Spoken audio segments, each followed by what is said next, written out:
الیہ مرجعکم جمیعا، اسی کی طرف تم کو پھرنا، اسی کی طرف دوبارہ لوٹ کر جانا ہے۔ تو یہ کفار یہ بھی سمجھتے تھے کہ اب دوبارہ جانا ہی نہیں ہے، یہ کہانی ختم ہو جائے گی یہیں پہ مرنے کے بعد۔ اللہ نے فرمایا کہ وعد اللہ حقا، اللہ کا سچا وعدہ ہے۔ انہ یبدأ الخلق ثم یعیدہ، کہ بے شک وہی پہلی بار بناتا ہے پھر فنا کے بعد دوبارہ بنائے گا۔ تو کافر انکار کرتے تھے، قرآن مجید فرقان حمید میں ان کا یہ انکار بار بار ذکر کیا گیا ہے اور ان کا جواب بھی دیا گیا۔ قال من یحیی العظام وہی رمیم، وہ بولا کہ یہ ہڈیاں جب بوسیدہ ہو جائے گی کون ان کو زندہ کرے گا؟ بوسیدہ ہو کے مٹی میں مل جائیں گی تو کون ان کو زندہ کر سکتا ہے؟ تو اللہ نے پھر جواب دیا قل یحییھا الذی انشأ اول مرہ، آپ فرما دیجئے ان کو وہی زندہ کر لے گا جس نے پہلی بار ان کو پیدا کیا تھا۔ تو یہاں پر اسی بات کو دہرایا ہے کہ وہی ہے جو خلق کو پیدا کرتا ہے پہلی بار، ثم یعیدہ، وہی پھر دوبارہ بنا دے گا ان کو۔ اور آج یہ کام کوئی مشکل نہیں ہے، آج تو جدید سائنس بھی ایسی باتوں کو ثابت کر رہی ہے، جدید سائنس بھی ان باتوں کو بنا رہی ہے۔ آج را مٹیریل کو ہم جمع کرتے ہیں، ایک زمانہ تھا کہ جو چیزیں پرانی ہو جاتی تھی وہ پھینک دی جاتی تھی، لیکن آج انہیں چیزوں کو دوبارہ سے پلاسٹک کی چیزوں کو جمع کر کے پھر پگھلا کے پھر واپس ویسی چیزیں بنا دی جاتی ہیں۔ آج تو بہت آسان ہو گیا ہے یہ کام۔ تو اللہ نے فرمایا کہ وہ جس نے پہلی دفعہ ان کو پیدا کیا وہ دوسری دفعہ بھی وہی پیدا کرے گا۔ اب کیوں پیدا کرے گا دوبارہ؟ پہلے مارے گا پھر دوبارہ پیدا کرے گا۔ تو یہ اس کا ایک سسٹم، ایک نظام ہے جو اس نے بنایا ہے، اور یہ نظام چل رہا ہے۔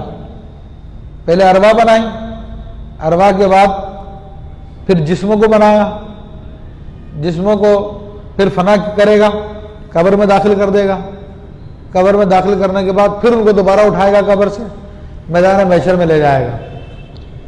تو اس نے پورا کا پورا حساب بنایا ہوا جو اللہ کے نبی صلی اللہ علیہ وسلم نے ہم کو تعلیم کیا ہوا۔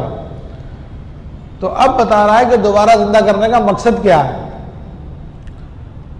کیونکہ اکثر لوگ اس بات میں رہتے ہیں کہ مر گئے تو کہانی ختم ہو گئی ہے، اس لیے سمجھتے ہیں دنیا میں جتنے مزے لے سکتے ہو لے لو، جتنی خواہشات کو پورا کر سکتے ہو کر لو، پھر دوبارہ تو جینا نہیں ہے، معاذ اللہ وہی سمجھتے ہیں۔ لیکن اللہ فرما رہا دوبارہ اس لیے زندہ کرے گا لِيَجْزِيَ الَّذِينَ آمَنُوا وَعَمِلُوا الصَّالِحَاتِ بِالْقِسْطِ، فرما رہا کہ جو ایمان لائے اور اچھے کام کیے انصاف کا صلہ دے ان کو، ہے ان کے ساتھ انصاف کرے اللہ تبارک و تعالیٰ اور ان پہ فضل فرمائے، اس لیے دوبارہ زندہ کرے گا۔ وَالَّذِينَ كَفَرُوا، اور جنہوں نے کفر کیا ان کو دوبارہ زندہ کیوں کرے گا؟ لَهُمْ شَرَابٌ مِّنْ حَمِيمٍ وَعَذَابٌ عَلِيمٌ بِمَا كَانُوا يَكْفُرُونَ، تو کافروں کے لیے پینوں کو کھولتا پانی اور دردناک عذاب بدلہ ان کے کفر کا ملے گا۔ تو جنہوں نے کفر کیا ان کے لیے کھولتا ہوا پانی، جہنم کا کھولتا ہوا پانی، اور وہ کھولتا ہوا پانی ایسا حدیث شریف میں آتا ہے، اللہ ہم کو سب کو پناہ دے، اور ڈرنا چاہیے اس سے کہ جہنمی پیاس کے مارے بلک رہے ہوں گے، تڑپ رہے ہوں گے، ان کو پینے کے لیے بہت ہی گرم پانی دیا جائے گا، وہ اتنا گرم ہوگا، اتنا گرم ہوگا وہ پانی پینے کے لیے جیسے منہ کے قریب کریں گے کہ ان کے ہونٹ گل کے گر جائیں گے اس میں، لیکن پیاس کی اتنی شدت ہوگی کہ وہ پھر بھی پی جائیں گے ان کو، تو پانی اندر جا کے ان کا سب کچھ کاٹ دے گا، اور پھر پیچھے کے راستے سے سب کچھ ان کی آنتڑیاں اور اوجڑی سب کچھ باہر نکل آئے گی، یہ ان کو بار بار تکلیف ہوگی، پھر اللہ ان کو صحیح کر دے گا، پھر واپس پیاس میں پیئیں گے وہ پانی، پھر ان کے ساتھ یہی دردناک تکلیف ہوگی۔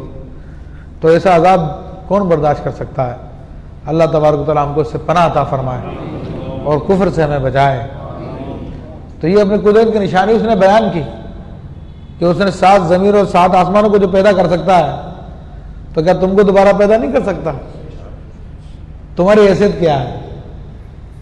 زمینوں کے اندر آپ دیکھو کتنے بڑے بڑے پہاڑ ہیں، ان کو اللہ نے پیدا کر دیا، تو تمہاری حیثیت کیا پیدا کرنے کی؟ اللہ اکبر۔